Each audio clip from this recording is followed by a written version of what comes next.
itera ku murwa mukuru wa Iran ndetse no mu bindi bice by'iki gihugu bari mu marira menshi kubera urupfu rwa Perezida Ibrahim Raisi. Ariko nta wahamya ko ariko bimeze Washington muri Leta Zunze Ubumwe za Amerika cyangwa se Tel Aviv muri Israel. Ku itariki ya 20 y'ukwezi kwa gatanu nibwo inkuru yakomeje kuvugwa kuva ejo yemejwe bidasubirwaho. Ubutegetsi bwa Iran bwemeje ko Perezida wa Iran Ibrahim Raisi ndetse na Minisitiri w'Ububanyi n'Amahanga Hossein Amir Abdollahian ndetse n'abo bari kumwe bose muri kajugujugu ko baguye mu mpanuka yabaye kuri iki cyumweru mu misozi miremire yo mu majyaruguru y'uburengerazuba bwa Iran. Ubagahinda ni kose itera, ariko bitekerezwa ko ari ibyishimo bivanze n'insinzi ku butegetsi bwa Yerusalemu muri Israel ndetse na Washington muri Leta Zunze Ubumwe za Amerika cyangwa Riyadh na Mecca mu bwami bwa Arabia Saudite.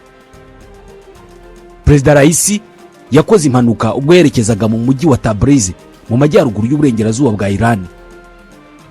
Yaravuye gufungura urugomero rwari rwuzuye ku mupaka uhuza Iran na Azerbaijan.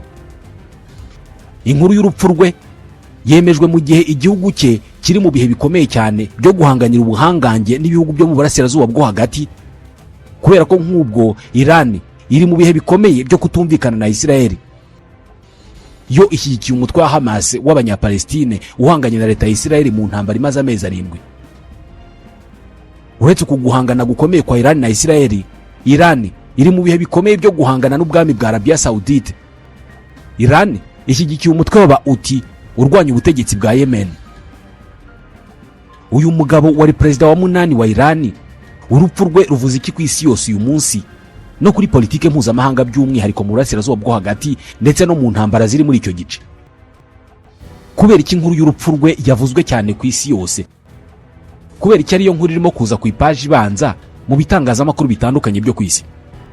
Reka dusubire mu myaka 64 ishize mu 1960 ubwo Ibrahim Raisi yavukiraga mu mujyi wa kabiri munini muri Iran, umujyi uzi nyuma ya Tehran witwa Mashhad.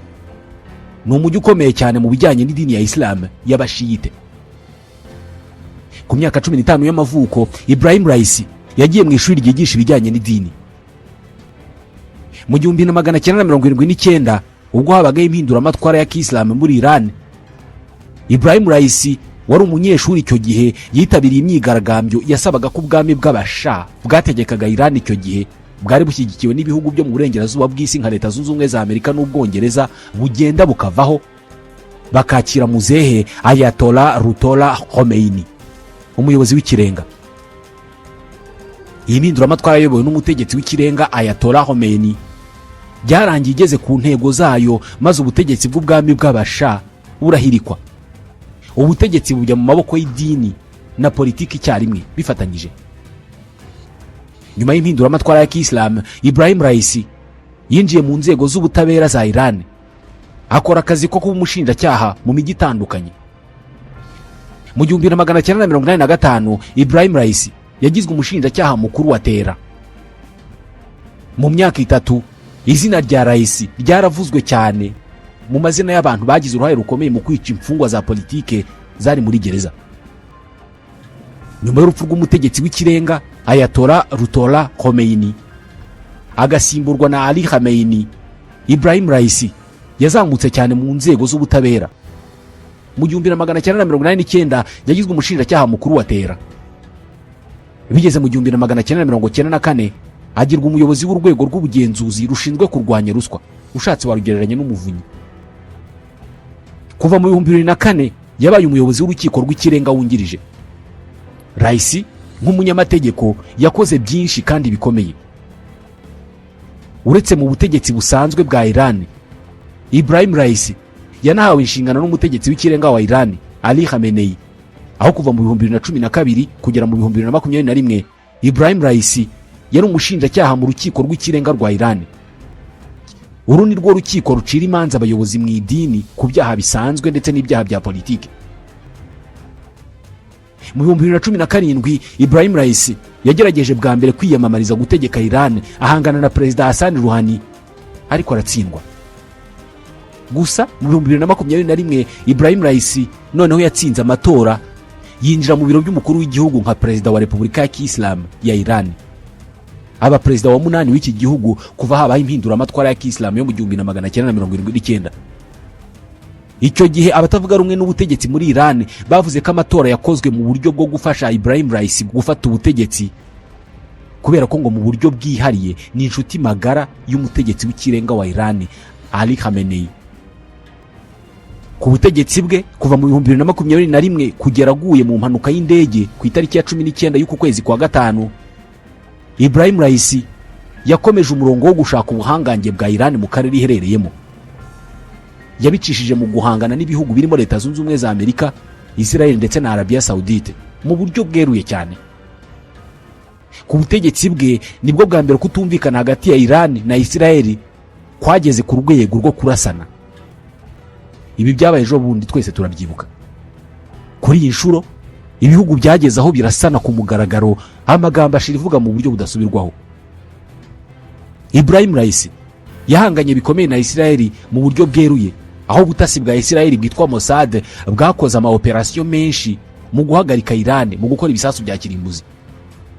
Kuko bimwe mu byaranze Raisi nuko rwose yari umuheza nguni wumva ko Iran igomba gutunga ibisasu bya kirimbuzi ku kibi n'ikiza, kuko nkuko bihuje na benshi mu bandi bategetsi ba Iran ngo iki nicyo cyonyine Iran ibura kugira ngo ihinduke igihangange kidashyigurwa mu gace herereyemo. Nanone kandi ku bufasha bwa Iran ya Ibrahim Raisi, umutwe wa Hamas wabonye ubufasha bukomeye kugeza higaba igitero ku butaka bwa Israel ikica abantu basaga 1000. Murabyibuka ku itariki ya 7 y'ukwa 10 mu mwaka ushize. Bikiba Iran yahise ishinjwa ko bifite mu kuboko. Ndetse kuri iyi nshuro kubera Iran, Hamas yagize imbaraga zikomeye cyane kuruta izo yigeze kugira zose mu ihangana ryayo na Israel. Muri make mu buryo bweruye icyari gisigaye hagati ya Iran na Israel ku butegetsi bwa Raisi nuko ibihugu byombi byajya mu ntambara mu buryo bweruye, abasirikare bamwe bagahagarara hano abandi hariya bakarasana. Ibindi byose abanzi bashobora gukorerana barabikoze.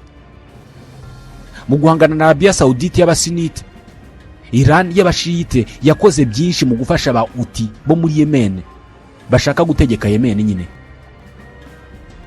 Aba ba Houthi ni abayisilamu b'abashia bashyigikiwe na Iran, bahanganye n'ubutegetsi bwa Yemen bw'abasunite bwarimo bufashwa na Arabia Saudite. Aba ba Houthi mu kivugo cyabo baragira bati aba Houthi dufite intego yo gutegeka Yemen no gushyigikira imitwe yose irwanya Arabia Saudite, Israel na Leta Zunze Ubumwe za Amerika. Mu magambo make bati urupfu kuri Amerika, urupfu kuri Israel, urupfu kuri Arabia Saudite. Aba Houthi ubu nibo bazengereje uburasirazuba bwo hagati, bamaze gufunga inzira z'amazi zo mu nyanja itukura, bashimuta amato ubutitsa. Inzira z'amato atwaye ibicuruzwa n'ibindi byose zamaze guhinduka, basigaye baca muri Cape mu majyepfo ya Afurika. Aba Houthi nabo batubujije internet mu minsi yashize. Nibo barashe imigozi itwara internet, bituma ibihugu byo muri Afurika y'uburasirazuba natwe turimo bibura internet. Ubutegetsi bwa Ibrahim Raisi nkuko bisanzweho kuva mu 1979 bwakomeje guhangana n'ubutegetsi bwa Washington.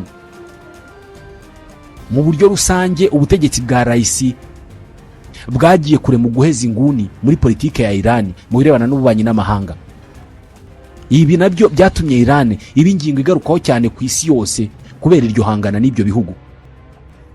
Urupfu rw'uyu mugabo rero mu buryo bwumvikana rurasa naho rwakomye mu nkokora aho Iran yari igeze urugendo rwayo rwo guhinduka igihangange mu burasirazuba bwo hagati. Ibrahim Raisi wari uyoboye uyu mushinga yitabye Imana. Nkuko nabivuze, yishwe n'indege ya kajugujugu yahanutse bucumu yisekura ku butaka, ihita ifatwa n'inkongi y'umuriro iragurumana. Ibinyamakuru bitandukanye birimo Reuters byavuze ko iyi ndege ya kajugujugu yari itwaye Perezida Raisi yabangamiwe cyane n'ibihu byatumye itakaza inzira maze ikora iyo mpanuka. Iyi ndege yakoze impanuka igana mu mujyi wa Tabriz, umujyi uherereye mu majyaruguru y'uburengerazuba bwa Iran, aho yari avuye gufungura urugomero rwubatswe ku mupaka wa Iran na Azerbaijan. Ni impanuka yabaye mu gitondo cyo kuri iki cyumweru. Iyi mpanuka ikimara kuba, inkuru yahise iba kimomo ko Perezida Raisi ayiguyemo. Gusa ntacyo ubutegetsi bwatera bwahise butangaza kubera ko umubiri wa Perezida wari utaraboneka. ako kanya inzego z'ubutabazi z'igihugu cyose cya Iran zahise zerekeza mu majyaruguru y'igihugu kujya kureba aho impanuka y'indege yabereye, ndetse ibihugu by'inshuti birimo Turukiya n'Uburusiya byahise bitanga ubufasha. Nyuma y'amasaha menshi abashinzwe ubutabazi bakwirakwiriye hose bashakisha santimetero ku yindi kugeza bageze aho indege ya kajugujugu yari itwaye Perezida Raisi yari yakongokeye. Mu gitondo cyo kuri uyu wa mbere nibwo leta ya Tehran yemeje ko Perezida Ibrahim Raisi yapfiriye muri iyi mpanuka y'indege. Bikimara gutangazwa ko Perezida Raisi yashizemo umwuka, umutegetsi w'ikirenga wa Iran Ali Khamenei yahise ashyiraho Mohamed Mokber wari visi perezida wa mbere muri Iran nka perezida w'inzibacyuho mu gihe cy'iminsi 50 amatora akabona kuba. Yahise anatangaza ikiruhuko cy'iminsi 5 mu gihugu hose. Muri iki gitondo amakuru akimara kwemezwa ko Raisi yashizemo umwuka, ibihugu bitandukanye bisanzwe bizwi ko bifitanye umubano na Iran birumvikana ibyo ni bidacana uwaka na Leta Zunze Ubumwe za Amerika cyangwa se bitumvikana nazo ku ngingo zimwe na zimwe, byahise bitangira kohereza ubutumwa bw'akababaro bwo gukomeza abanya-Iran ndetse n'umutegetsi wabo w'ikirenga Ali Khamenei. Icyamamare akaba igihangange kuri benshi, Perezida w'Uburusiya Vladimir Vladimirovich Putin niwe wabimburiye abandi. Yise Ibrahim Raisi inshuti y'Uburusiya. Mu butumwa yahaye Ali Khamenei yagize ati Raisi yatanze umusanzu ntagereranywa mu guteza imbere umubano w'ibihugu byacu byombi. Perezida w'Ubushinwa Xi Jinping mu butumwa bwe yagize ati Ubushinwa bubuze inshuti yabwo y'igitangaza, ndetse Ubushinwa bwemeye inkunga yose ishoboka yakenerwa muri ibi bihe bitoroshye. Undi wagize icyo avuga ni Perezida wa Turukiya Recep Tayyip Erdogan, wavuze ko ubwe ndetse n'abaturage b'abanyaturukiye bifatanije n'abanya-Iran muri ibi bihe by'akababaro. Muri Libani ho hashyizweho icyunamo cy'iminsi 3. Umutegetsi w'ikirenga wa Hamas nawe yohereje ubutumwa bwo gukomeza abanya-Iran, ashimagiza Ibrahim Raisi kuko yarashyigikiye impamvu yo kwirwanaho kw'abanyapalestine barwanya Israeli.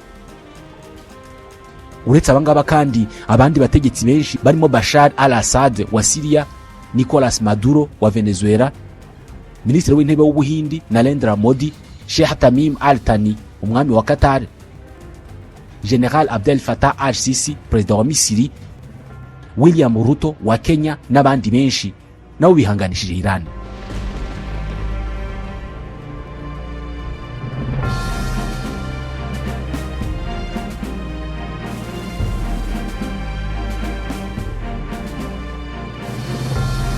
Ku rundi ruhande umubiri wa Ibrahim Raisi wajyanwe mu mujyi wa Tabriz gukorerwa autopsy cyangwa se ibizamini ngo harebwe mu by'ukuri icyamuhitanye. Turabizi ko ari impanuka y'indege ariko agomba gupimwa. Al Jazeera yanditse ko umubiri we nuvanwa ha Tabriz ujyanwa mu mujyi wa Mashhad aho yavukiye, akaba ari hashobora no gushyingurwa.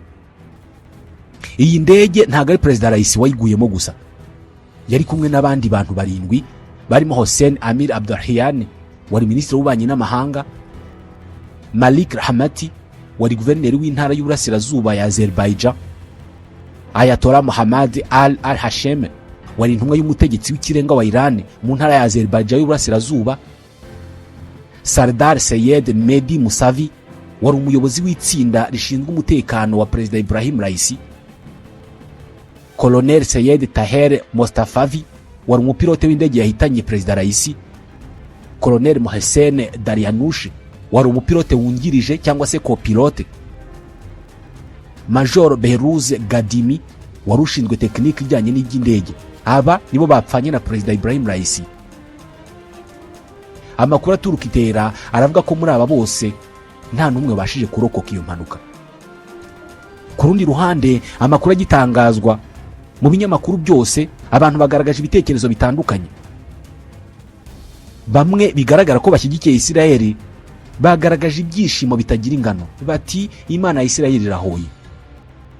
Abandi bati nagenda ahure n'umuriro wa Sekibi mutegereje. Abandi bamwifurije kwakirwa na Allah. Abandi bakagira bati birasuzuguritse kubona Perezida wa Iran umusilamu w'umushia apfira mu ndege ya helicopter yakozwe n'abanyamerika. Hari n'abandi bahise begeka iyi mpanuka ku bigo by'ubutasi bya Leta Zunze Ubumwe za Amerika na Israeli bya CIA na Mossad. Gusa ibi nta makuru ahari arabyemeza, ahubwo ni ibitekerezo by'abantu bagiye batandukanye bashyiraga za commentaire ku makuru yatangajwe muri iki gitondo avuga ku rupfu rwa Perezida Raisi.